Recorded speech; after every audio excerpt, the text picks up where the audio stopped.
जे लागवण करणाऱ्या शेतकऱ्यासाठी ही दिलासादायक बातमी आहे.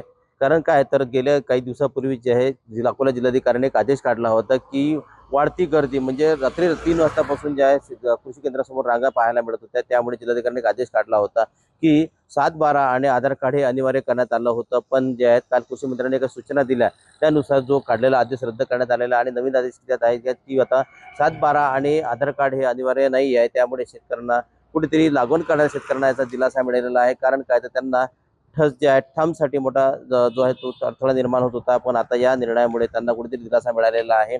एकंदरीत पाहता या निर्णयामुळे कुठेतरी आता ज्या कृषी केंद्रासमोरच्या रांगा ज्या आहे कमी झाल्या होत्या, दिसत नव्हत्या. पण आता त्या या निर्णयामुळे कुठेतरी त्या येत्या काळामध्ये दिसू शकतात. कारण काय तर कृषी मंत्र्यांनी आता एक नवीन हे केलं आहे, काय सूचना दिल्या होत्या की कोणी जर 7/12 जर मागत असेल तर त्याच्यावर आम्ही कारवाई करू. पण आता जिल्हाधिकाऱ्याने नवीन आदेश केला की त्यामध्ये आता 7/12 आणि आधार कार्ड हे अनिवार्य नाही आहे. त्यामुळे लागवण करणाऱ्या शेतकऱ्यांना याचा दिलासा मिळालेला आहे आणि युरिया आणि खतासाठी ज्या रांगा लागतात त्या रांगा कुठेतरी दिसू शकतील. पण आता जे आहेत ते सध्याची परिस्थिती पाहिलं तर या निर्णय जो आहे तो निर्णय देण्यात आला. या निर्णयामुळे आता लागवण करणारे म्हणजे बटाईने असो किंवा ठोक्याने करणाऱ्या शेतकऱ्यांना याचा दिलासा मिळालेला आहे. गणेश सोनवणे, टीव्ही मराठी, अकोला.